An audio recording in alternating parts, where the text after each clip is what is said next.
Welcome to Disney A, the Canadian-themed Disney travel podcast. I remembered how to do it. You did. It's been a long time. Super long time. But who are you? I'm Brandon. There we go. And I'm Krysta. Thank you for pointing. I was really worried there for a minute. You were worried? Yeah. I don't know. Out of practice. Yes, you remember how to do it. Off the top of your head and everything. We're back. I know we only missed 1 week in your world, but we recorded all those episodes over a month ago. So Yeah, it feels like a long time. Yeah, it was a long time. Long time. Yeah, it was a long time. So how are you, Brandon? I'm fine. Yeah? I'm excited. It's like spring feels like it's actually here now. Yeah. And I'm ready for the warmer weather. Yeah, we were sitting outside in the sun yesterday. It is supposed to snow again later this week, but sorry. But it's supposed to melt right away. Yeah. Yeah, we're into spring snow now, not winter holding on. Yeah, there are levels in Alberta. Anyway, I'm excited for that. Agreed. It felt really nice sitting in the sun. We were places where it was sunny. We did go on nice. warm trips, so we're ready. We're ready for the warm weather. Absolutely. Now. It was kind of hard to come back when it's gross then after that. Yes. So that's kind of what we're talking about. We're going to be talking a little bit about your trip. Well, we're going to catch up on all the news and stuff. Exactly. And then I'm going to start, and I'm going to tell you all about my trip again, because I've already told you about it. Yeah, that's okay. I like hearing it again anyway. It's been a while, because I heard about it and then I left. Yeah. So, whoosh. It's all gone. In one ear and out the other. You were all Disney-focused. I was Disney-focused. Yes, exactly. Which is what we'll talk about next week. Yeah, and then next week we'll talk about your trip, which would probably take longer, so. Probably. We're going to do the news and because there's been a lot going on. Oh man. So yeah, we've got a lot of news to talk about. But before we get to any of that, Brandon, do you have a nerd thing this week? No, not really. Just working. Just working and catching up after us both I being did gone. start playing a new game while you were away. And it's kind of interesting because it's like a Jaws simulator where you play as the shark and eat people. And fish, but also mostly people. Did you like the song I was singing for you yesterday? Instead of Baby Shark, I was singing Brandon Shark. Thankfully, I had my noise-canceling headphones on, so I didn't have to experience that. I just did it on repeat for 10 minutes. It's fine. But yeah, no, it's pretty fun. It's a little repetitive, but you get to swim around and eat people, so that's fun. So that's fun.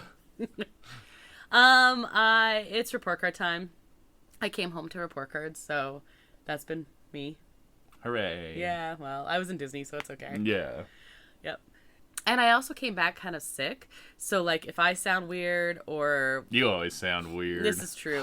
We apologize for that. Or if you hear coughing or sniffing or anything, I'm mostly better. I'm 90% better. Just, yeah. Yeah, we both got sick on our travels. As it seems like every time you get on a plane, you get sick now. But yeah. It wasn't. My sickness wasn't too bad. Yours might have been slightly worse, but yeah, but no, it was totally manageable. Yeah, it wasn't too bad. All right. So, and Brandon, what are we drinking today? Just coffee. We've been trying to catch up on our sleep this weekend, so we're recording late with coffee. With coffee, yeah. Have been catching up on sleep too. Holy. Yeah, you've been sleeping pretty good. Thank goodness. It's almost like I was in Disney. I stayed up a little too late on Friday night, but that was my own fault. That's okay too. Yeah. And that takes us to the news. Disney A News Update. Okay, news. A lot of news has happened. But yeah, I mean, we were gone for a month, so these things happen. It does happen. So there's been a few things that we'll talk about. We won't be able to talk about everything basically because there's just too much to talk about. But some of the big things is the Disneyland forward proposal for Disneyland Resort expansion was approved by the Anaheim Planning Commission. That was back on Monday, March 11th. Oh, okay. Yeah. I knew it was going up for vote, and then we were gone. I figured it was pretty much a done deal before the vote. These sorts of things they talk about ahead of time, and then the vote's a formality. But that's good. I think it's Disneyland is such important for that Oh, municipality that like they should approve things if they're wanting to spend money there and draw in more people. Like, I totally agree. That's the entire economy. I'm still wondering how, but yeah, Parking apparently lots. they have a plan. Yeah, people still need to park places. They are going to have to build more parking structures, which take up less land space than the lots. Yeah, than the lots. The flat. They have a lot of flat lots, which is kind of an outdated way to do things. It's true. Now, so yeah. Now they have 2 parking structures, but they still have land that's used as parking lot, which is even the cast member parking lot is parking lot, or maybe they'll have to move the hotels over to parking structures instead of lots, or things can be messed with anyway. And as part of that, they they had the kind of like a mini shareholders meeting because it's of course the end of Q1. Yeah. As I well know in my sad existence as an accountant. So they had a shareholders investors call or something like that, and they talked about Disneyland Forward as being a thing, and actually showed some concept art of Avatar. Yes. And again, no idea on where this is going. And it's like a possible idea that we might do someday. Yeah, very blue sky-ish, right? And I get, especially with shareholder stuff, you can't say anything and then go back on it, right? Like when you're talking to guests, that's a little bit more doable. Like not willingly going back on things, but you can be a little bit more blue sky with them. With investors, the important thing is to set proper expectations and then meet them. Right, yeah. Investors don't like surprises, is how you would explain it in the business world. So, right. So when they're doing like blue sky, quote unquote, stuff like that for investors, it's just telling them that they're going to be investing this money somehow to generate more revenue. Right, with these ideas. So we shouldn't be looking at it with like, this is exactly what's going on. But at the same time, I also feel like they have a pretty good idea of this is likely stuff if they're willing to show it to investors. Yeah, they're going to do something. Yeah, and it's like a mini land, it looks like. The concept art was bigger and bolder than I was expecting when they first mentioned a Avatar experience. Right. You can see at least... it might have evolved from that. True. Like, I don't know. You can see at least 1 attraction, maybe up to 3. Because there's a couple structures in the background, and it's hard to tell if one's an attraction, or one's like a queue area, or one's like background. I don't even think... There's a boat ride in the picture, and that's about all you can see, and like a lot of water stuff. Yeah. Like they're focusing it on it looks beautiful. The sequel, I would say. I would, like, with the focus for sure. on water, but yeah. It looks beautiful, and it's more intense than we expected. So we'll see. We'll see. I don't know. Disney's got to do something. I'll talk about it later, but I did drive by I could see the skyline of Epic Universe, and boy howdy, Disney's got to do something. Oh man, that's pretty exciting. We kind of talked about this before. On May 1st, the rest of Critter Country is closing. They are reimagining the 2 stores there. There's been no word that they're touching the Winnie the Pooh ride. I think it's basically official that they're not, because they're not renovating Pooh Corner, right. Like that Pooh Corner store either. So Pooh Corner store, though, is connected to the one that they are renovating. So they are doing the Critter Club is the one that's connected to Pooh Corner, and that was, kind of Splash Mountain themed, so that makes sense. And then the other one, they're switching the Briar Patch to Ray's Berets, and it's going to be like a hat ear store. This is interesting. I think a lot of people, and me included, think that it is testimony that they're going to leave it Critter Country because they're picking the critters specifically to play into.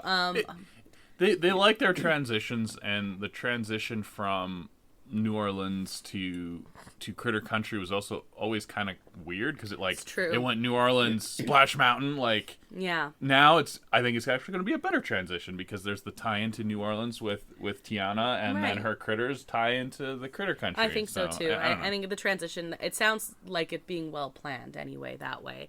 And one little note I really do like, they showed the storefront plans for Ray's Berets, which is the one that was in the Briar Patch store originally, and it is done in the Splash Mountain lettering, which is like a nice little nod that I really like. And I love that's, stuff like that. That's Ray the Firefly, not Ray the Jedi. Correct. Different spelling. I know, but you can't hear spelling. It's, I don't know. It's just funny to me. This is very true. We're going to kind of skip past all the merch stuff that came out, and they also had new stuff. Speaking of Tiana's Bayou Adventure, of course, they're introducing the critters, and they will have merch associated with them, because of course they will. Another reason that they're going to focus on the critters, because they're cute little animals. Because cute animals sell lots of merch. There's a turtle playing a harmonica, and right away I'm like, oh, that's cute. So, they're all playing instruments. Yeah. They're like a band. Yeah. Oh, the bunny rabbit is playing a washboard, except it's a license plate. That's cute. The raccoon is playing, it's supposed to be an accordion, but it looks like one of the paper streamer kind of things. Like, it's all found stuff. I still like the turtle playing the harmonica. So, anyway, they introduced that, and... Well... Yeah, we're going to see all the merch come out in Disney World first because they've already started full cast testing of the thing. So yep. It's very soon there. Which, I don't know, it's kind of cool to see it all in advance. And then speaking of, they also showed there's a new mini TV show, I guess. Mini series on YouTube. Yeah, it's like the Imagineering... we call it Imagineering, as I think what it's called. Yeah. And you got to see some of the figures that they're doing for Tiana's Bayou Adventure as part of the first episode. The first episode was focused on animatronics, and but the big animatronics they're working on now, of course, are for the new Splash Mountain. So they are cool. They are pretty darn cool. Like, yeah, I'm a fan. I really like what they're doing, and I'm curious to see them put them all together now. We were talking about how the faces are like hard to do. We weren't too sure with like Tiana and stuff, but then when they had her in her whole outfit and everything, it looks better. Well, and they interview like the engineer that does the animatronics and the movement and stuff, and the costume designer. Yeah. And they have to work together, and you could tell that they kind of don't like each other that much. Like they make each other's jobs harder. Their jobs kind of intersect and are opposed to each other because like the costumes kind of can block certain animatronic movements, and certain animatronic movements can make the costumes look bad, and they had like a playful rivalry going on there. Not like an anti thing, just like you could tell that was interesting to me. It's like, oh yeah, that would be difficult. Star Wars days have started in Disneyland. And you got to see it. And I got to see part of it. Yeah. Like it started kind of just at the tail end of when we were there. And then the one day was Dapper Day, of the couple days. So you completely ignored Star Wars because you weren't even Dapper Star Wars this time. We weren't Dapper Star Wars, but we did not ignore Star Wars. That's when I met Chewie. Well, I'm sure we'll hear all about that next week. Exactly. So I was like, we'll just get into it, but just be aware it is there. There's new characters, new attractions, all that fun new merch, stuff. New stuff. New merch, new stuff in general. Now, there's a couple big news items. I'm going to do Paris first. That's in France. Yes. So they have Walt Disney Studios is the second park in Paris. Yeah. And it's being rethemed and renamed. Probably good because it's apparently not very... It's not the best park. Right. It's being changed to the Adventures Park. Yeah. Or Adventure Park. Okay. Yeah, it's not a great name. No. No, it's not.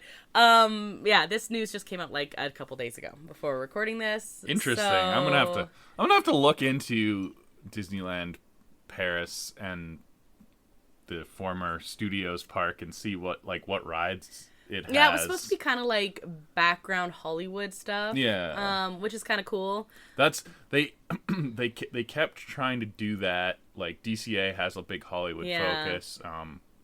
Former MGM Studios, now Hollywood Studios. And Disney World has a big Hollywood focus. Hong Kong has a Hollywood Studios type of thing. So like it's a theme that they keep revisiting and maybe not doing the best. I think Disney World's was the closest because they had the movie ride and that was cool. Everyone liked that, and it's not there anymore. It's not there anymore. No, but it seemed cool. It seemed cool. Yeah. DCA was like a massive failure, and well, they didn't do it. Yeah, the way they were supposed to do it. They did it half. Yeah, they didn't. For something like that, you got to go all the way. Yeah. Yeah. For downtown Disney, there's all that construction going on. A bunch of it is set to open in May. Paseo Centrico and Tiendita are set to open in May. Din Tai Fung will be opening this summer. Wow. There's a lot of construction walls in downtown Disney, let me tell you. Was it off-putting, did you find? Or? I knew they were there, so it wasn't for me. There was one point where it's like the Centrico area. It actually like cuts off traffic going like, you know how you used to be able to walk on either side? Yes, the full circle is not a full circle. Yeah, so that would be really the only thing. But because I knew it was there, it wasn't particularly off-putting. I could definitely see that it would be, though, if you were like... It's a lot of construction walls. And they have opened up some of the, like, pavilion, so it's not as That restrictive. was really nice. I sent you a picture of the new stage area and everything, and that is really nice, like, too. when it was full construction walls everywhere, it probably would have been even a little worse, so... Yeah. I don't know. It's getting there, I guess. Yeah, well, so that is around the corner, thank goodness. Now, that's not all of downtown Disney, of course, but that is a massive chunk that is going to be, yay, better. Yeah. Good.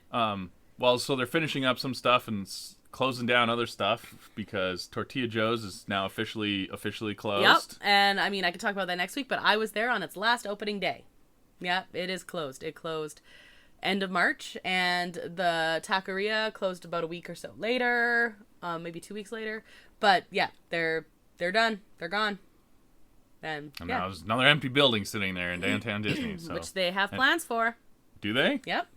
So, in that complex, though, Disney has confirmed 2 new establishments will kind of take over that area. One will be a steakhouse, and one will be like a barbecue area. Okay. Yeah. Which might work. I don't know. They're going to have to do some serious renovations. Maybe like a Tex-Mex barbecue? Yeah, I'm wondering if something like that would work. Because it is very Southwestern. Style building. So if you made a Southwestern Tex-Mex lean barbecue, into the Texas barbecue kind of stuff more. I could see it. I don't know. I'm glad they're not going to let sit there empty like the ESPN building has been for years now. So, whatever. That's the thing. When we talk about space at Disneyland, we always come back to why are there empty things sitting there when space is such a premium? But anyway, they have made an announcement. That's big question mark as to when, but at least they now made an announcement that something is going there, thank goodness. Other news, we have Pixar Fest coming up right away, actually. We'll talk about that in a couple weeks. There's menus, and we will be there for Pixar Fest, actually, and Star Wars. Yeah, Pixar Fest and Star Wars are kind of overlapping, but, like, Star Wars is, of course, focused in Disneyland, like Galaxy's Edge and Tomorrowland. Yeah. They're doing both. Yeah. And, which makes sense. Of course. And Pixar Fest is, of course, going to be in DCA where all the Pixar stuff is. Totally makes sense, yeah. Yeah, and they overlap a little bit both ways, but it's definitely one focused on each one, which I think is kind of cool. And they've announced a menu for Pixar Fest. We also have a menu for Star Wars. We can talk all about that when we do a planning episode before our trip, though. Yeah. About both menu things. And we are not escaping the marketplaces, though. Yeah, apparently they're having a mini food festival for Pixar Fest. Which is super cool. What? So, yeah. Yep. So we'll talk about that then, too. And then the other big news is changes to the DAS Pass system have been announced. So basically, what it comes down to is it has been horribly abused. Yeah, it's very convenient. We've been lucky enough to be a guest of a DAS Pass user, and it was very convenient. It was very convenient. So the incentive is there to abuse it, which is unfortunate. It is because unfortunate. It's there for good reasons for people that need it. Like our friend. Yeah, and people make TikTokies and stuff like that to how to do it and how to. It's basically a free Genie Plus, but even better because like you get in quicker and you can use it on the same ride multiple times. And you can do it to other rides, and you can do it to rides that don't even have a Genie Plus on. We used it for Peter Pan. We used it on the Jungle Cruise even. That's right. Like, things like that. Yep. And so I can see why people are abusing it. It's very unfortunate, and I can see why Disney's cracking down because that's lost revenue for them as well. It is, and it's unfortunate because to this point it's kind of been, they've had good faith in people doing it, and now people have screwed that up, and that sucks for people who actually legitimately need it. It's going to be harder for the people who legitimately need it now to use it. At the same time, a lot of the online feedback says the people who do legitimately need it are also at a disadvantage when it's being abused. So yeah, I guess the question is, how are they going to go about making these changes? Some of the changes are the wording says it is going to be for people with developmental concerns. And that the guests, previously it was up to 6, and even though most people said, well, I mean, but they're not going to split up a group if it's more than 6, and I've seen groups much larger than 6, and now it's down to 4, although they did have a little caveat in there that's saying, like children won't, if you're at 5 kids, they're not splitting up, that kind of thing. It's, yeah, I don't know. I think there's ways to do it. I can talk about how they did it at Universal as a comparison as part of my trip report here. Yeah, let's remember to talk about that, because I think that's an interesting... I think it's important. I think it's wrong to focus just on developmental disability, though that is a big one, because a lot of those developmental disabilities, like, physically cannot be in a confined space with a bunch of people. That's true. And they'll, you just can't do it. So being able to bypass that and experience the ride is a good thing, but I think there's some physical disabilities that should be included as well. So I agree. Yeah. So I don't know, and I think that is the big pushback that I've heard online. The only pushback I've actually heard is questions about that and how they're going to go about that. And I think that is going to be a case of, as it gets closer, it's beginning of June. We'll see what happens. Yeah, they're basically what they're doing is they're kicking off everyone that has been approved as a DAS pass holder, and everybody has to restart from square one. Yeah. So we'll find out how it goes. I guess we will. We'll see if our friend is gonna do it or not. Well, he doesn't have a pass. He's not a key holder anymore, so he hasn't been to Disney for a few. When he goes back, then we'll see. Yeah. Okay, so those were the big news items. There was lots of other stuff. There was lots of merch and things like that. And of course, we had Dapper Day happened while we were there, but I'll talk about all that in my kind of trip thing. So let's head to yours. What's in the bag? It's not a head, it's just content. Oh.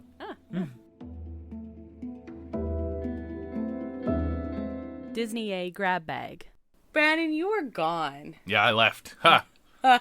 Not almost. Our trips were about the same length, basically. They were very close. So the whole reason for the trip was I wanted to go on a cruise with my friend, and same one who is in Disney, actually. Yeah, exactly. And well, actually, the whole reason for the trip is Easter fell at an awkward time for us this year. Right. The way my job works is I have to be present and working hard every first business week of any given month. Right. And because, of course, being a teacher, I'm tied to the school calendar.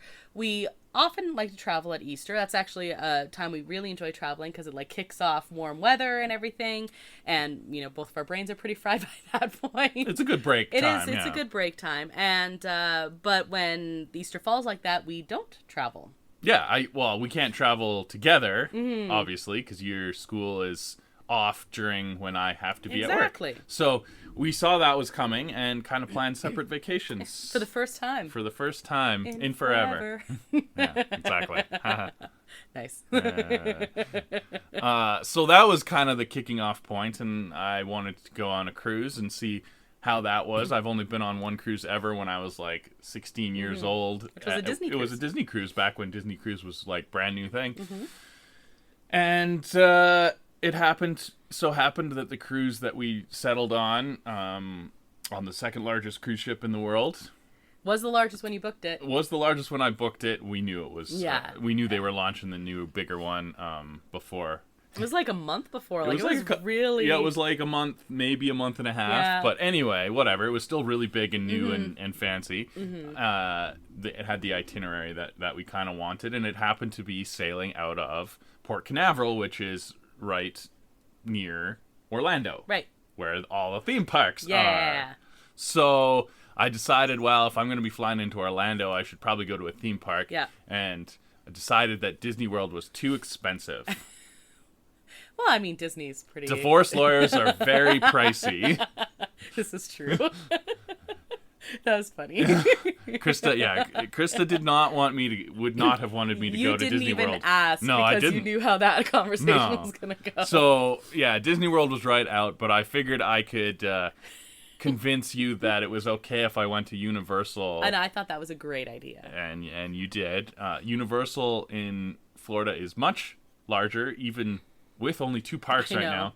Much larger than Universal in Hollywood. There's some similarities for some rides, but it is just another level of thrill. Mm-hmm. Like the high-end rides there are high-end, like competing with like a Six Flags type of situation. Right, which is very... It's right up my alley. That's what I'm meh on the thrilling, but... So do you want me to just do in like chronological order of how my trip went? Do Universal first and then talk about the cruise a little bit? I do want to hear about you driving past the new park though as well. Part of that. That'll be the transitional period. Let's do that then. Let's go chronological. Okay, so we flew in on a Wednesday, mm-hmm.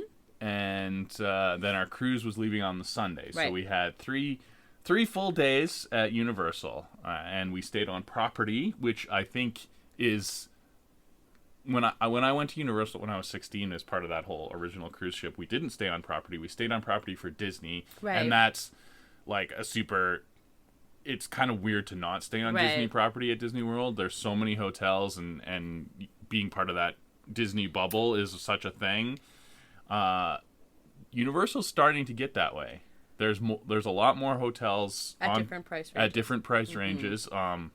We stayed at like the low end one. It was called Dockside Endless Summer. Okay. So there's 2 Endless Summers. They're kind of right across the street from each other. They're both huge, like mega resorts, but they're a lot nicer than I was expecting for being like the bottom of the. I would compare the amenities and everything to the Disneyland hotel. Oh, really? Wow. Like the hotel pools were huge and had like a nice big fancy bar. Awesome. At each of them, so there was 2 pools at the Dockside Endless Summer. I don't know what was at the other one because I didn't go, and I don't even know if you're allowed to go. Whatever, it doesn't matter. It's across the street. It's not like super easy to get there. Like a big street, right?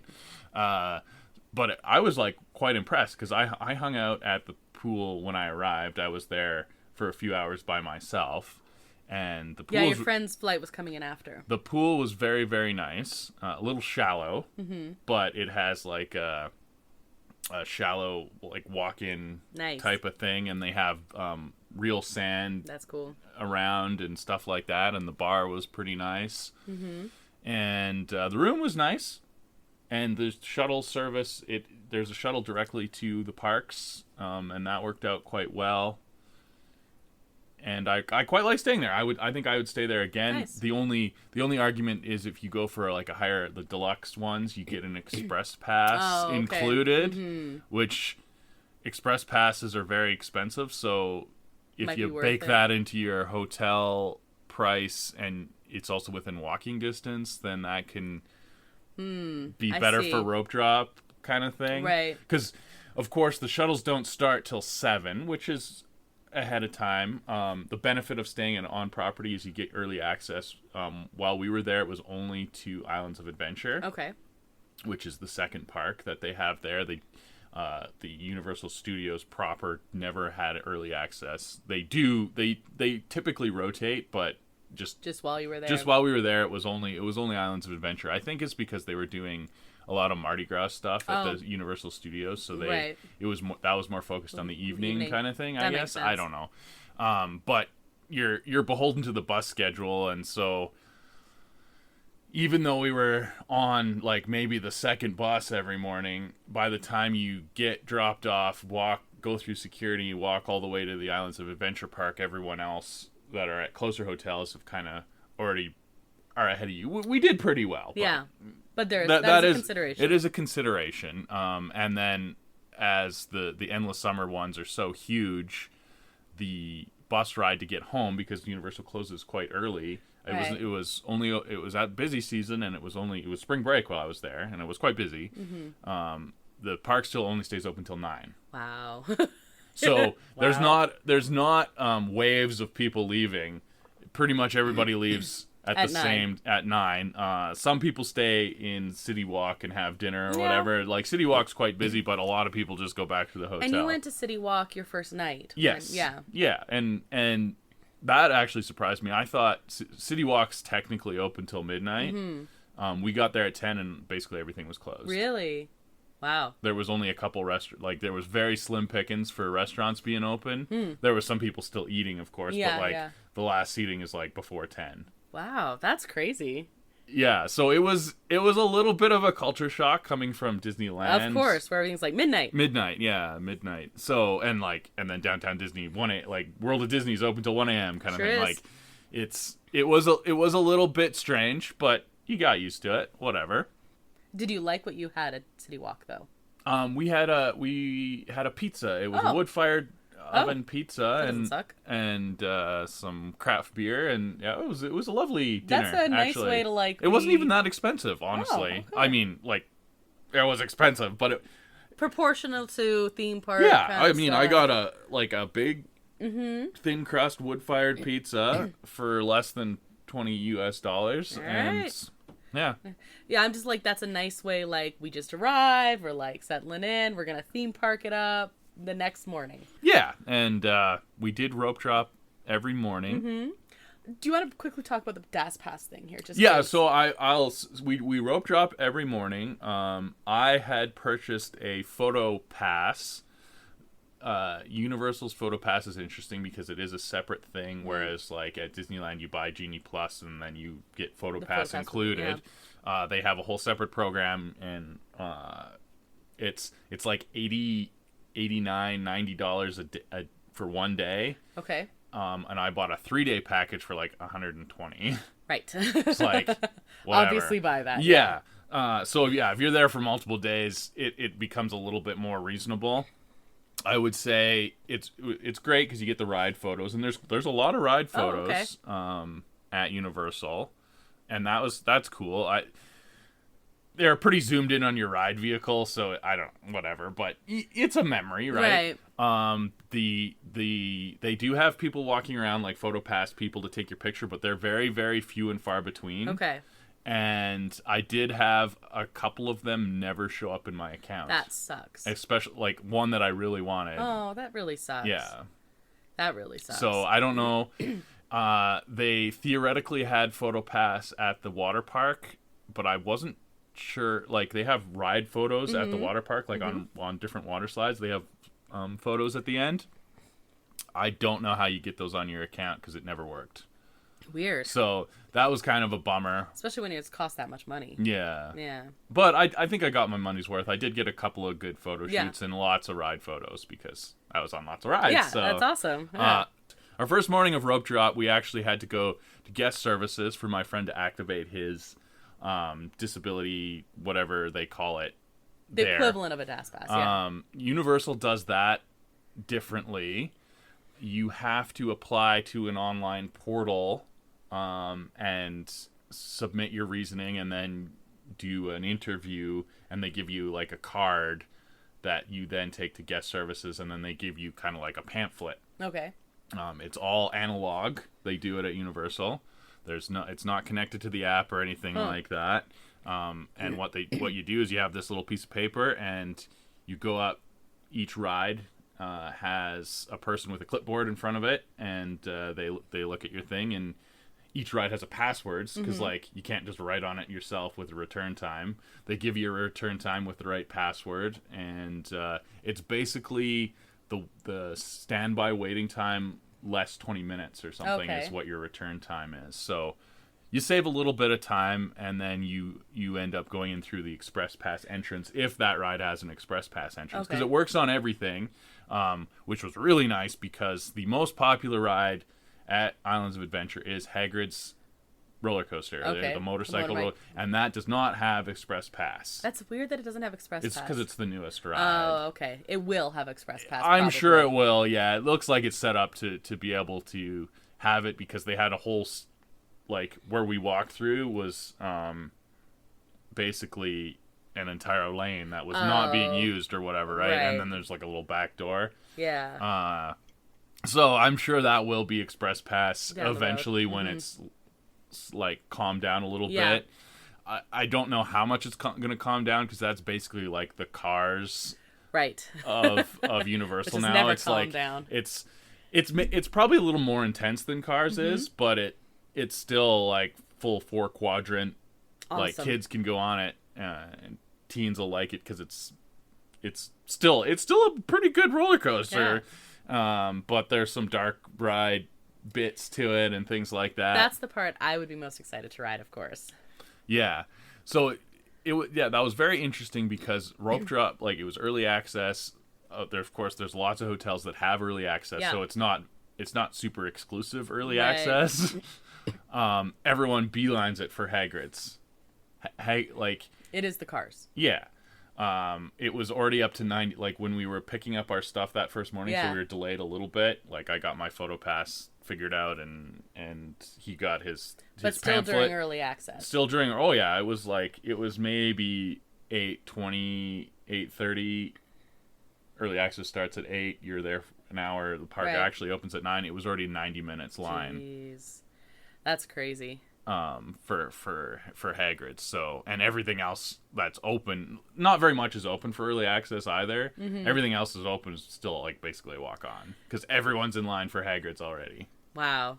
So thank goodness you were able to use this. Thank goodness. Yeah. Well, we did Hagrid's once a day when we were there, so wow, it worked out. Yeah. Now you did not beeline to Hagrid's. Well, we did, because we beelined to Hagrid's and got a return time. Oh, yeah, okay. that was the benefit of doing that, yeah. And then, but also Islands Adventure is broken up into the different islands. They have a Superhero Island, and that's all done like comic book style. Right. It's all Marvel themed, but it's comic book Marvel, like animated and comic book style, so it's not really MCU. They do have a little bit of MCU merch, kind of, but it's you got to be careful with that stuff. Yeah, I mean they don't want to be advertising for their competitors anyways, right? Exactly. That's but yeah, so it's very comic book. It actually works out that way to kind of differentiate it.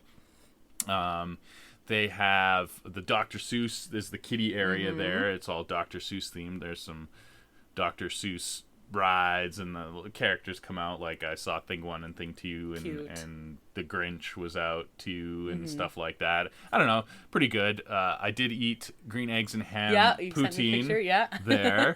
That was nice. What other lands do they have? They have like a kind of like myth Greek land, but that's basically on its way out. The only thing there anymore is the Mythos restaurant. Right. They used to have a Sinbad style show, I think it was. Okay. That whole area is where the show building is still there. And it looks really cool. Like it's like kind of ancient Greek ruins type of thing, but there's nothing there. Okay. Which is weird. And then like the Dueling Dragons roller coaster used to be part of that land. Okay. But you liked before. That was when I went, that was like my favorite roller coaster. They, of course, took that out to build Hogsmeade. Now Hogsmeade kind of takes over that whole area. And so they're going to have to do something about the Greek, the myth area. It's off-putting? Well, it's not off-putting, but it's kind of a waste, right? Like they have to, I don't know, either expand Harry Potter Town or do something else. Like, I don't know. It's weird. And then the other big land that I can remember is Jurassic Park, which I really liked. They have a small kids area with like a small couple kids rides. They have a meet and greet with like the raptors. Cool. They have the original River Adventure. Oh, so cool.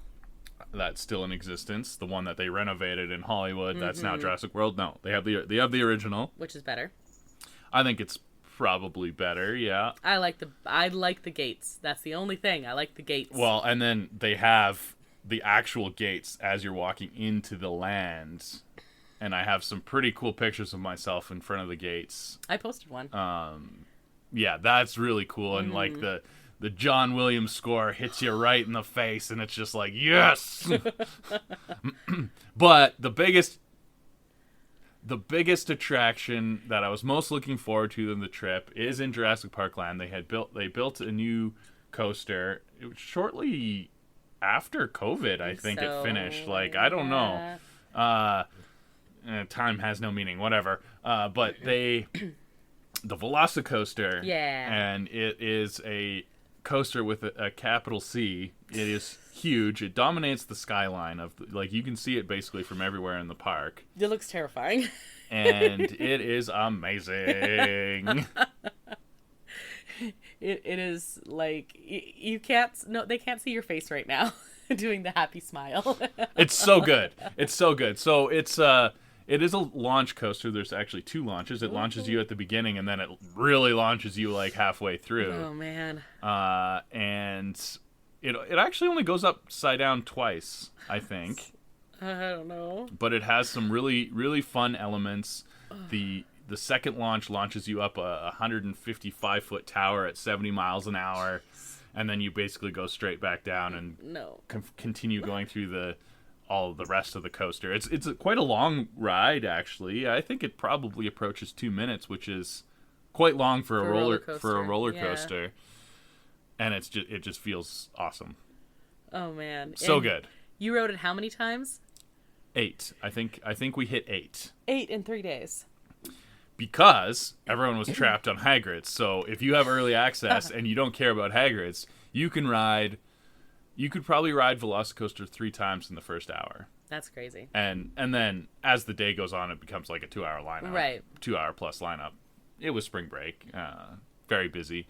The queue itself of that thing is very cool. Yeah, you showed me a walkthrough, and I said I'd actually like to go in the queue and then take the chicken exit. They have some animatronics, and they have some good Easter eggs in the displays and stuff like that, and the intro videos along the way are very well themed. You got Mr. DNA and the evil doctor guy talking to you, and then some of the Jurassic World people are telling you about the ride, because it's all in universe. Like they've built this roller coaster in Jurassic World is the idea, and I don't know, it works. It's an A+ ride for me. Yeah. Best ride you've ever been on?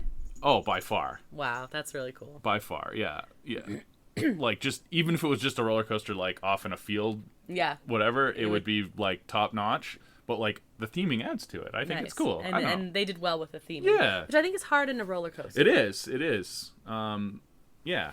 So that's Universal Islands of Adventure. Right. And then they have a whole nother park, which is the Studios version, and they kind of try to recreate like a studio backlot feeling. It's fake. It's not like Universal Studios in Hollywood, which is an actual working studio. So they don't have a tram tour. What they do have is several rides that mimic those sections of the tram tour. Like they have a Fast and the Furious ride. Okay. And what it is you get loaded onto party buses, which look suspiciously like trams. And then you go through the little video thing, just like on the tram tour. That sounds terrible. It's it's not great, but if you embrace the cheesiness, it's actually better than the tram tour section of Fast and the Furious. I don't know. The pre-show and stuff is pretty good. Like you walk through their garage and stuff, and you see lots of cool cars, and there's some interesting pre-show moments with actual cast members interacting with videos, which I always and they kind of play up the cheese factor and make jokes and stuff, and I like that sort of thing. Right. And then you have a King Kong ride that again is like you're on a tram tour but you're going through the jungle and whatever. And that section of the tram tour is better than the Fast and the Furious one. And then this ride, it adds some more elements that makes it even cooler. Okay. So that's fine. They have the Mummy ride. It's similar but bigger and I would say probably better. Okay. Similar, but that's fine. What else do they have? They have a lot of shows there, actually. Shows. I didn't go to any of them, but they have lots of shows. They have like a Hollywood, like a monster makeup thing. That's cool. And I like stuff like that. they don't have a stunt show anymore. They used to. I think it was a Bourne stunt show, Okay. or maybe they did. I don't know. I didn't pay much attention to the shows. Yeah, I think there's still a Bourne stunt show. They used to have a different stunt show that was closed down. That was off. It's quite a large area that like wraps around. They have a whole Simpsons land. Yeah. It's much bigger. I like the one in Hollywood better. Oh, okay. The compactedness of the Hollywood one gives you better sight lines and you feel more immersive, whereas this is just kind of like there. Oh, okay. Interesting. Yeah, I don't know.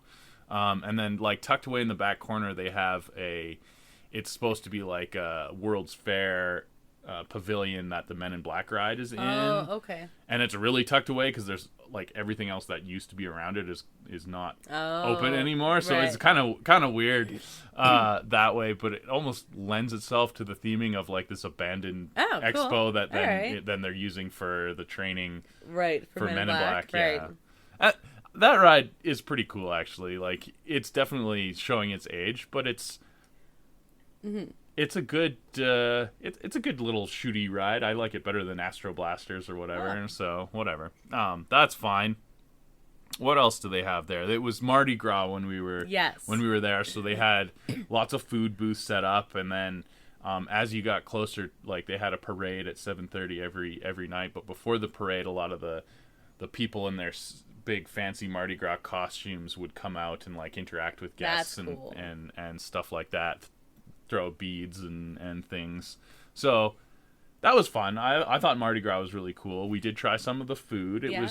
It was good, like very good. I didn't eat a ton of food at Universal, but like Universal Hollywood's food was always terrible. Yeah. Anything I had Nice. in Florida was good. Nice.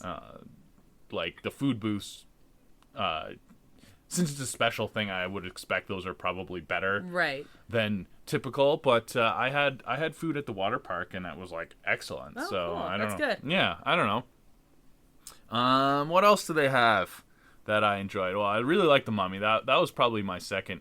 Oh, really? Okay. Second favorite. Just I was gonna ask. It's like a nice, easy ride and like really enjoyable. You were really disappointed in the Minions thing. Yeah, so they're one of the new rides at that place. So they have like a Minions area now because they have like the Minions Mayhem ride, which is the same. I didn't actually even go on it, but I'm pretty sure it's exactly the same as the one in Hollywood. They have a new ride which is like based on the Minions 2 movie where they go to Villain Con. Right. And it's a shooty ride, but it's not actually a ride. You stand on a conveyor belt and shoot screens. And you're like, oh. Yeah. Didn't care for that at all. No, I like shooty rides, and they don't have to be like Spider-Man shooty ride. You're just shooting screens, but I don't know. It's a little more immersive, and like actually sitting down on a ride vehicle is better than standing on a conveyor belt. Fair. You're standing and walking around all day. I want to sit down on the ride kind of thing. Like, I don't know, whatever. I get it. So that's fine. They do have quite a few meet and greets in that area. Like I saw the orphans that grew the girls. They they were out quite a bit and stuff like that. Right. I'm sure Gru was out every once in a while. Kids would like and it. Minions, of course. Of course. Kung Fu Panda was out quite a bit as well. New movie coming out. Not in that area, but like to advertise the new movie. That makes sense. Totally. So that's pretty cool. The big roller coaster at Universal Studios, other than the Mummy, which is inside, so you can't see it, but there's another big roller coaster that's called the Rip Ride Rocket.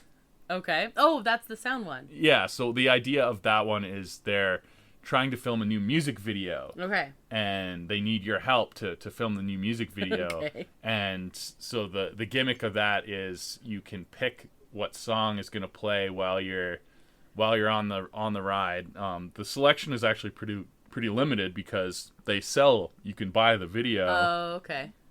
of your ride with the music track on it, so they only have licensing for a select few.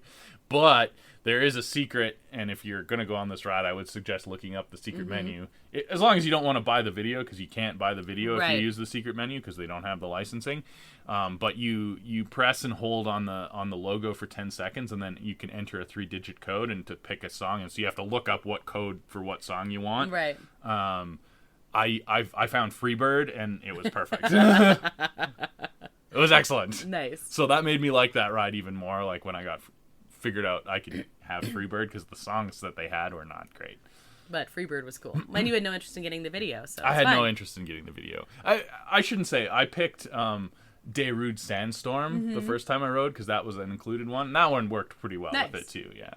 So there you go. That'd be a good recommendation then. I liked that was probably my second favorite like real roller coaster. I don't even think the Mummy's like a real roller coaster. It's close. I don't know, whatever. But it is quite intense and a little rougher than that. But I liked it. I still liked it. Mm-hmm. I don't like the Incredible Hulk roller coaster, which is and a lot of people love that. I know. It's a very intense roller coaster, and I like that sort of thing. And I remember being very excited to go on it when I went the first time 25 years ago or whatever. And being disappointed then, and I was like, oh, maybe I don't know, maybe I just had like maybe you like grew into it now yeah, whatever. No, I don't like it. It's all positive G-force elements, and I like negative G-force elements. Velocicoaster's all negative G-force elements. So it basically is like trying to suck your brain out your butt. Okay. The whole time. That's what it feels like. You're like going through the loop-de-loops and stuff, and it's just like you're looking like an Apollo astronaut in the centrifuge. Incredible Hulk, not my favorite. Rip Ride Rocket was like kind of in between those. Okay. There's some rough, intense elements that kind of beat you up a little bit, but it was still really, really fun. Okay. What other rides were there? The Simpsons ride is exactly the same. The Transformers ride is exactly the same. Back in Islands of Adventure, in the comic book section, I didn't talk about the Spider-Man ride. Oh, yeah. Which was the original. It's the same style as Transformers, the same kind of vehicle, and they have like 3D effects and things like that. Spider-Man built like 20 years before Transformers, 10 times better. That's crazy. There's more practical sets. That's probably why. Yeah, and I don't know, just the effects are better, and the fidelity of the video. The problem I have with Transformers in general is there's like too much detail and too much going on. It looks just like kind of gray blob. Right. You can't follow the action very well, whereas Spider-Man fighting the Sinister Six, it works. It works good. So, I don't know. Yeah, Spider-Man, great ride. Has aged okay. Aged perfectly, although they were having trouble keeping it open. Okay. Harry Potter. Okay, so they have 2 Harry Potter lands, yes. And they are connected by the the Hogwarts Express train. Did you ride it? I did. Yeah. I rode it twice.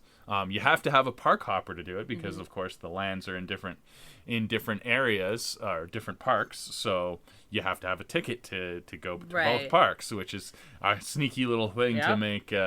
I would say it's probably not worth buying a park hopper if that's why you're buying a park hopper. It's pretty tame. It's a train. It's a train. You get loaded into your compartment, and there's a screen to show like what the countryside, like looking out the window, and you see stuff. I don't know, Harry Potter-y stuff, whatever. And then there's like shadows going across your train compartment of like people walking down the hall. It's fine, whatever. Quite a long lineup at a couple of times, which would be extra disappointing because like you can just walk to the other park probably way faster. But if you're a Harry Potter fan, whatever. They have the Magical Journey ride and the Flight of the Hippogriff look exactly the same as the Hollywood ones. They're Hogwarts. Of course, they have more room, so that's still forced perspective, but much, much bigger. Right. quite impressive. That was cool. Magic Journey is still, it's good. I like that ride. Yeah. Maybe not great if you get motion sickness. Yeah, I drank an entire Slurpee before I went on it, and that didn't feel great. I'm not prone to motion sickness, thank goodness, but I was like, it was sitting a little heavy in my gut at that point. I'm just like, oh. That might not have been good. Anyway, still a fun ride, though. Yeah. But the other Harry Potter land, which is in Universal Studios, is Diagon Alley. Which is cool. Which is very cool. They were brave enough to actually, it's like completely hidden. There's no signs for it. You kind of like go through, it looks like just like a regular wall that has little cutouts on the left and right side, and you just like kind of tuck in, and then suddenly you're in this like back alley that is cool. Like pure Harry Potter theming. Mm-hmm. The theming of that area was like next level because it's the newest Harry Potter land, and they just keep expanding and expanding. Very, very, very cool. The shops in there were very neat. And then the big attraction in there is the Escape from Gringotts. Okay. The queue, like the outside area of it's like Gringotts Bank, and there's a big dragon sitting on it, big very animatronic cool. Dragon, and like I think every half hour it breathes fire. Yeah, that's cool. Very cool. And then once you go into the ride, you're like in the bank, and there's like animatronic goblins counting money, being all banker. Just like a very impressive, ornate bank atrium. Yeah. Like very, very cool. And then you kind of like go into the depths, and they have like the safety deposit boxes and all that stuff. So the line's very impressive. I was extremely disappointed in the ride. Right. Kind of lame. Oh, really? If you're a Harry Potter person, I guess it'd be kind of cool, but it's not very thrilling, and it's like entirely screen based. Oh, I really don't like the screen. Whereas like Magic Journey, the ride itself is pretty good. Like it's an interesting ride vehicle concept. They use screens, but better. Yeah. Like, I feel like the fake flying feels pretty good, but they use a lot of like real animatronics. Whereas this was like almost all screens, and the ride vehicle reminded me more of like Indiana Jones type of vehicle. And the thrill, there just wasn't any thrill. Okay. So I didn't, whatever. Disappointing. But the area itself is very cool. Yeah, Diagon Alley's pretty darn cool, and I'm curious to see what they end up doing at Epic Universe.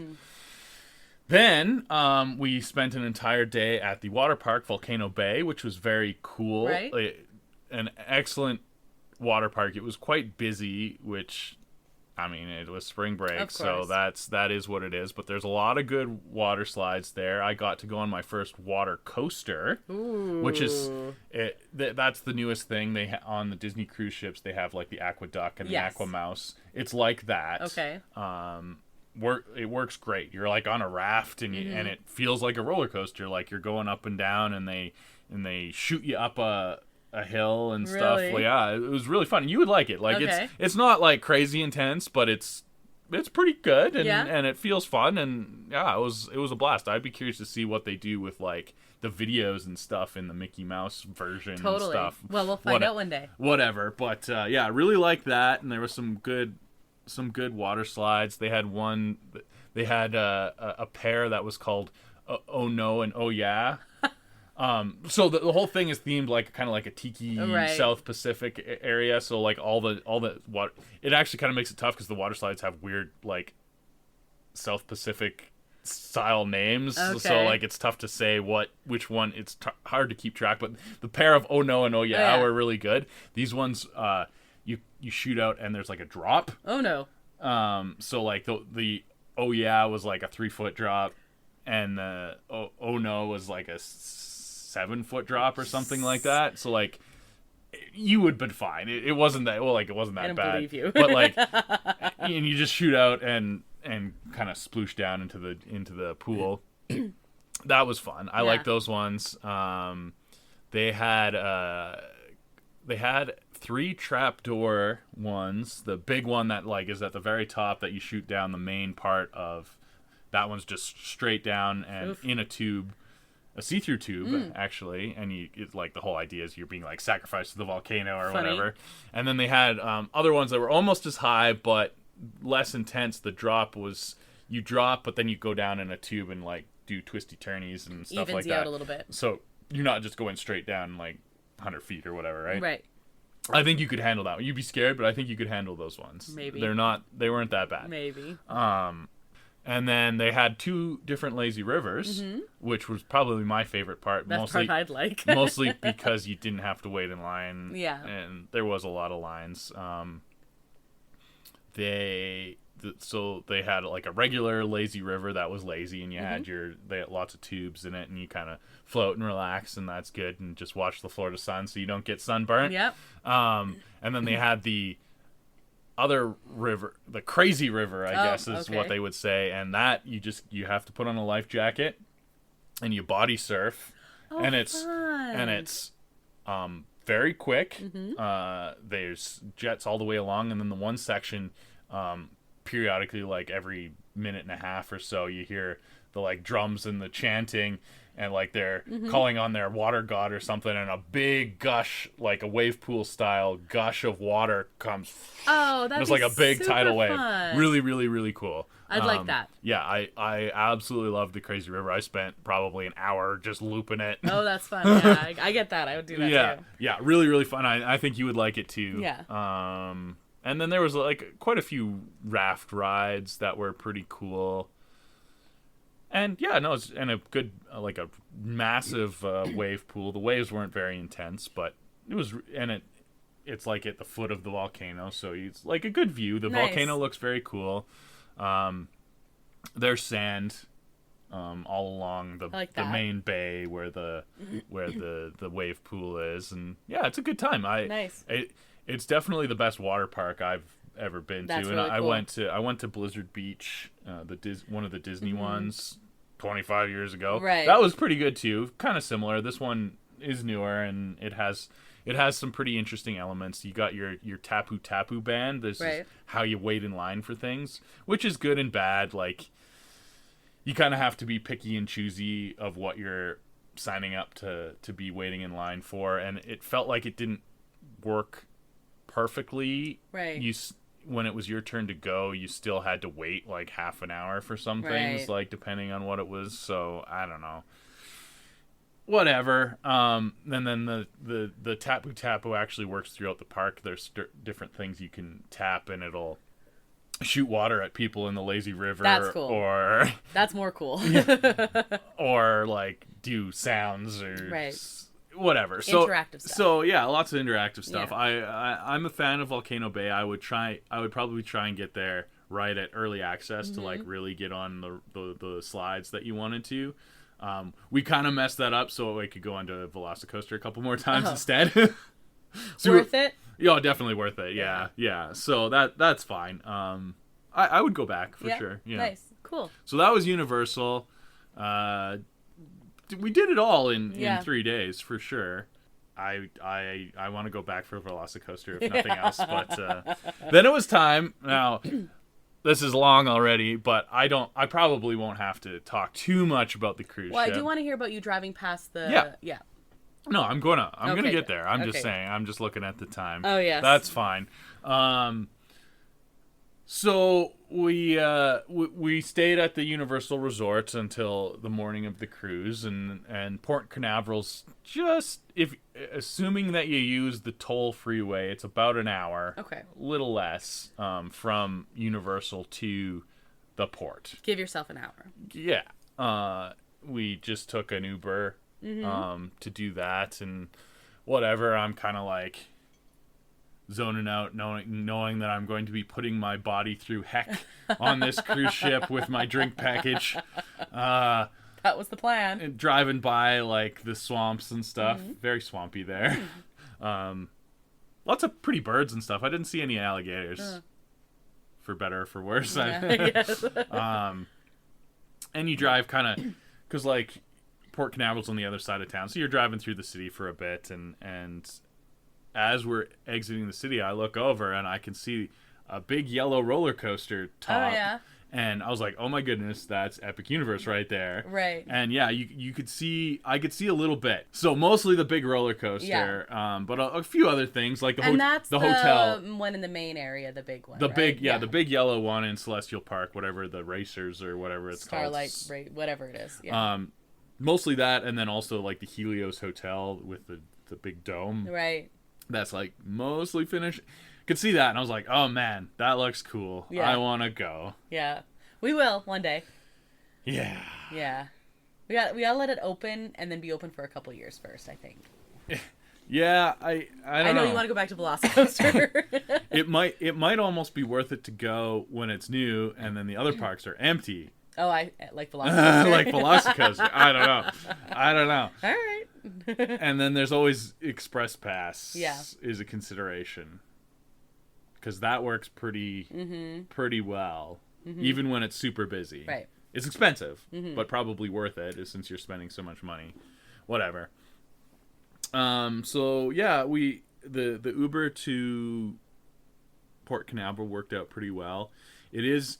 I can see why people don't love Port Canaveral, because it is farther away from the airport than a lot of cruise ports would be. Right. So I don't know. We're used to driving a bit.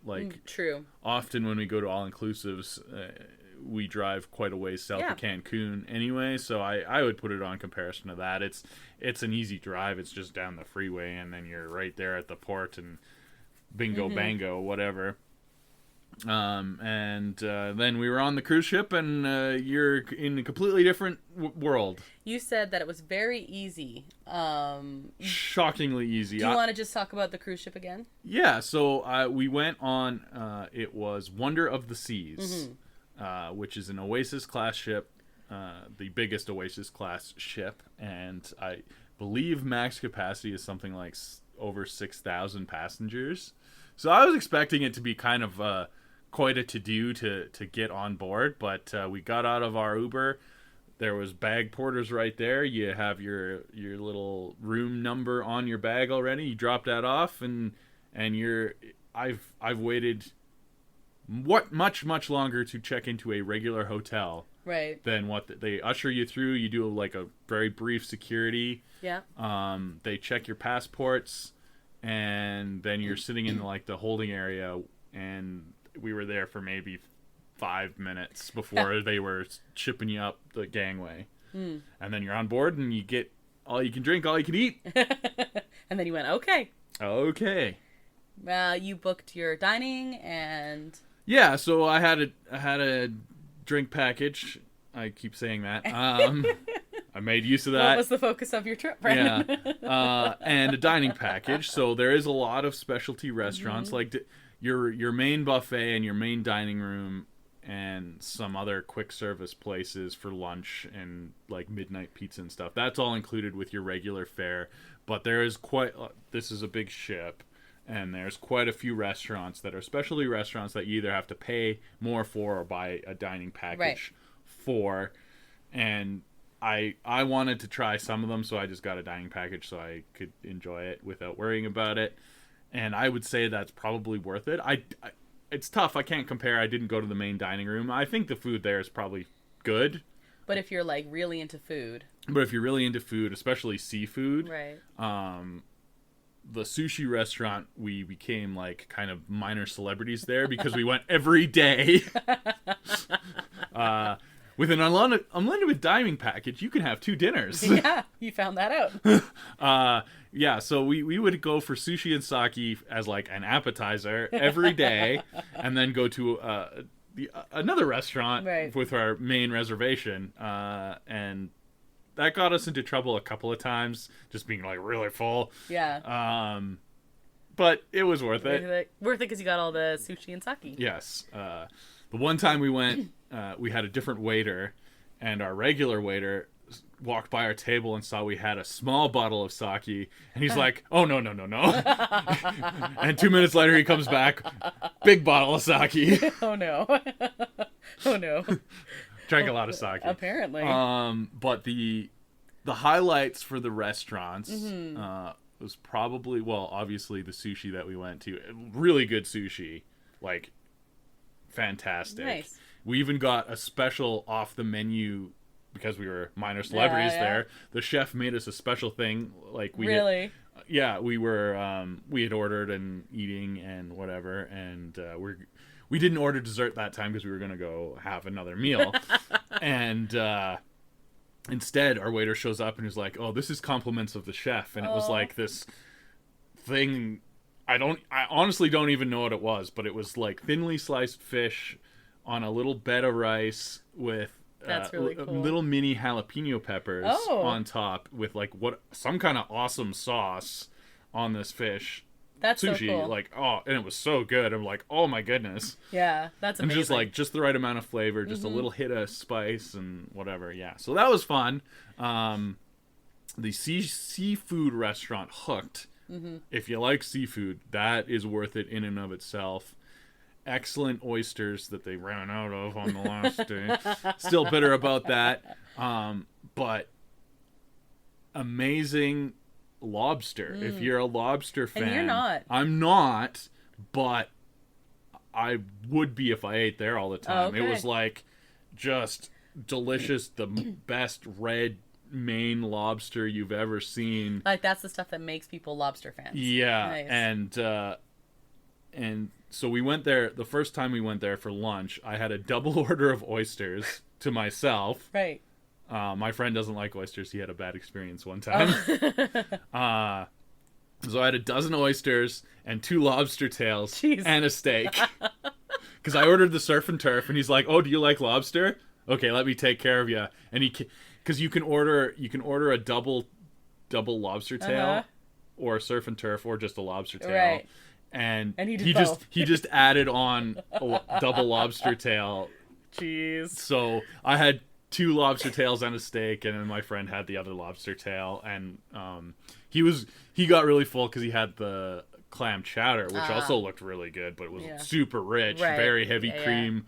Meal in and of itself. In and of itself, and you would just come from sushi. No, that was lunch. Oh, okay. So yeah, that evening I think was the only time we didn't go to sushi because we were still full, and then we barely were able to eat at the restaurant that we actually booked. But that was probably the worst restaurant. It was the southern the Southern Comfort one. It was okay. It was like the Mason Jar, I think it was called. I'd like that. It looked okay. A lot of buttermilk biscuits and comfort food like that, which I like. I was still pretty full. And then they have a Alice in Wonderland themed restaurant, which felt very Disney-ish. Yeah, that's the one I'd be most excited for. There's a guy dressed up like Mad Hatter walking around, and cool, weird gastronomic food there. That's really fun. Lots to drink, lots to eat, lots to do. Yeah. I didn't even get to do half the stuff. I didn't go surfing. Right. I didn't do the climbing wall. Sad. I didn't even do the dry slide because the day we were going to do it, it was bad weather. Oh, okay. But you did do pickleball. I did do pickleball, which is fun. You can do that anywhere though. I know, but you did it.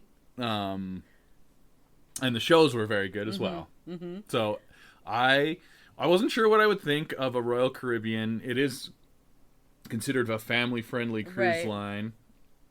I don't know if she's like, I wasn't there with any family.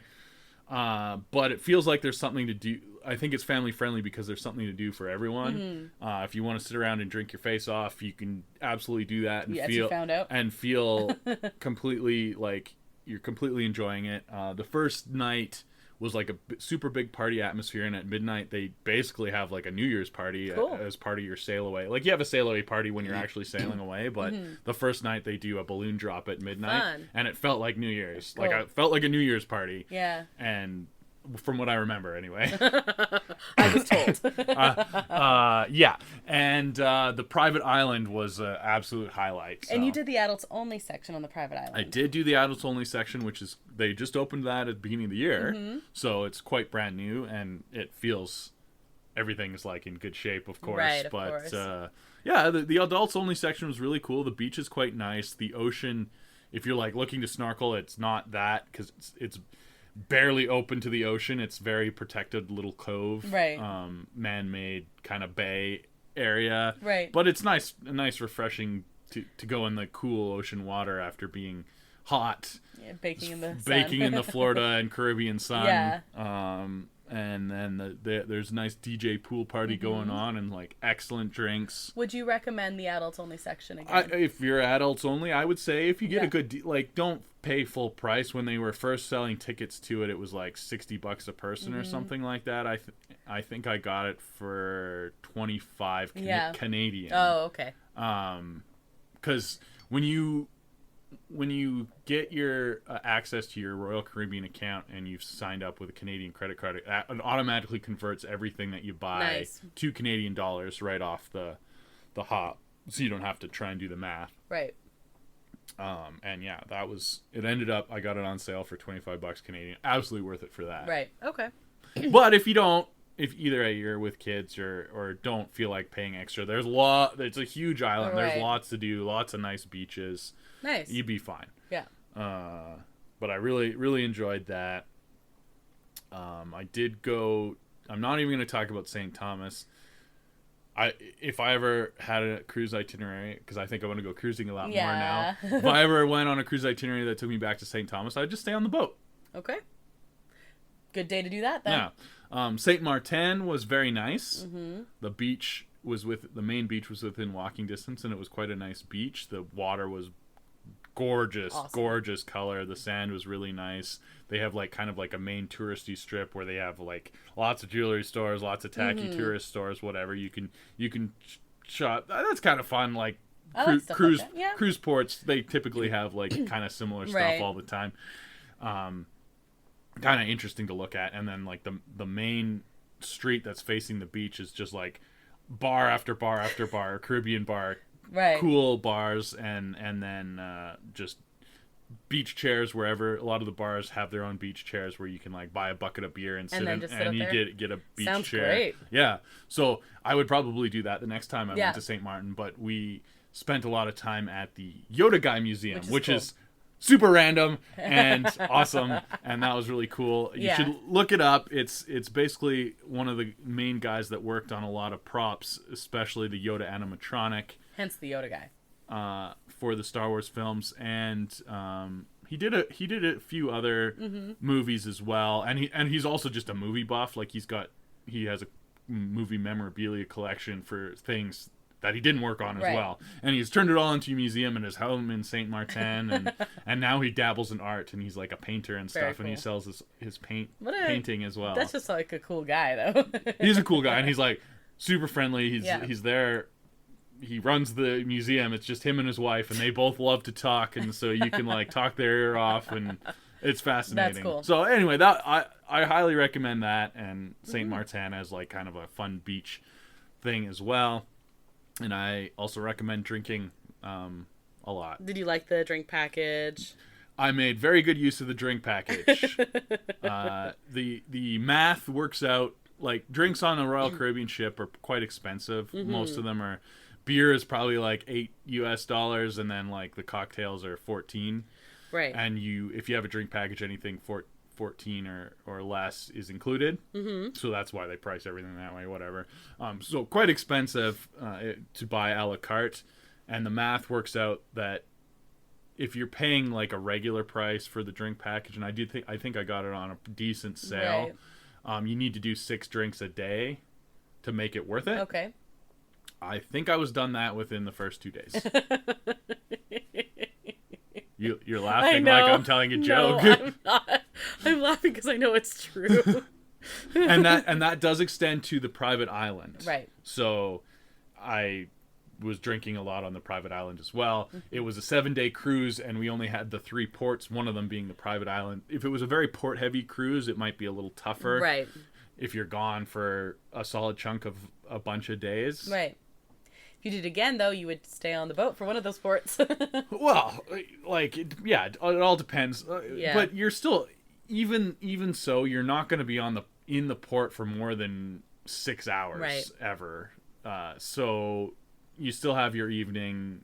I don't know. I like to drink, so I would say drink package for sure. And there's lots of bars, lots of things to do, lots of live music. That's cool. I like stuff like that. Lots of stuff to do. I very, very much enjoyed the Wonder of the Seas, and I would go back on the same boat again. Yeah. Take me? I would take you and bring some seasickness Gravel. medication. I don't want to hear you complain. It was such a big ship. Like most of the time, I couldn't even feel like we were moving. Mm-hmm. We departed St. Thomas quite late in the day because we didn't get there till like that was the schedule. Right, we didn't pull in till like about noon. Which was nice. You got like a pool time in the morning that day and everything, but we didn't pull until noon, and then we're supposed to leave at like 6, and I didn't even know, like, because it was dark. Right.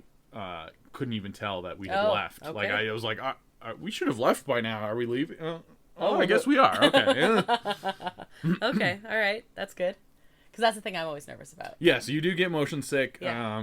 It was very calm seas. We actually were in the middle of a thunderstorm, but the seas weren't very rough. Okay. So I don't know. Maybe the big ship is the key for me. Yeah. Yeah. It's a big Disney ship. The newer ones are bigger. And more expensive. Yeah. That is the way it goes. The bigger the ship, the more expensive it is. Yeah. Funnily enough. Bigger and newer. Like, yes. And like they seem to just be building bigger, all the time. Yeah. So there you go. But now you want to go on another cruise. I do. Yeah. And you want to go back to Universal. Velocicoaster. Can I just buy the Velocicoaster pass? I'll ride that 20 times in a row. Yeah. You had a great time though? I did. I think my liver has recovered. Finally. Been a few weeks. Like I said what I said. Yeah. Well, I didn't sleep. I didn't sleep a whole lot on the cruise. I was up probably till 2 a.m. or later every night. The pizza place is open 24 hours, and I think a few other things are. The bars do close. Thank goodness. Good thing. But there's a club open every night. They transform one of the little theaters into a club every night, and that's open till probably 2-ish, which is probably why I went to bed at 2 every morning. You had a good time. I had a great time. Ate good food, drank lots of drinks. Yeah, now I'm getting hungry thinking about all the food. Sushi. Well, we don't have sushi here. I'm glad you ate so much seafood and sushi. That was because I know that's something you don't have with me. That's kind of was my thought process as well. Yeah, like when we go places, I will go to sushi places, but it's never the focus. I don't eat seafood. Yeah, the seafood restaurant did have like a chicken dish or which I'm always fine to go to those places. I just don't eat it, so I know it's always kind of like weird so I'm glad you got lots. I would be making you if we went on that ship and I had a dining package. We would be going to the seafood restaurant. Yes, totally fine, and I would have the chicken. You'd have to find something. Well, you can always go to the buffet later. I don't care. I'm getting the oysters. Most restaurants have a vegetarian option, if nothing else. I got my money's worth on the dining package on the lobster and oysters that just day. Just that one day alone. Yeah. Because that stuff's expensive. Like, oh, yeah, for sure. So that's awesome. I think that's awesome. Do you have anything else to add for this? When's our next cruise vacation? Not for a long time. Well, that's our show this week. Thanks, Emil, who's responsible for the custom theme song you heard at the top of the show. You can find a link to his work at our website, disneya.wixsite.com/podcast. That's also where you can find a link to our social media accounts and our email. You can find us on Instagram, Facebook, and Twitter/X, whatever it's called now. You can find Disney A episodes on all of your favorite podcast streaming platforms and on our YouTube channel, Adventures A. If you've rated or reviewed our podcast, thank you. And if you haven't yet, you probably should. Algorithms. Next episode, I'm talking about my trip. Yay! Hopefully it won't be as long because we won't have as much news to talk about. No, we won't have as much news. We didn't even talk about all the MCU stuff that's going on, so we can talk about that for news next week. Yeah, because yeah, we mostly just talked park stuff. Yeah. So I'm Krysta. I'm Brandon. And until the next adventure, TTFN, ta-ta for now. Thanks for listening to Disney A.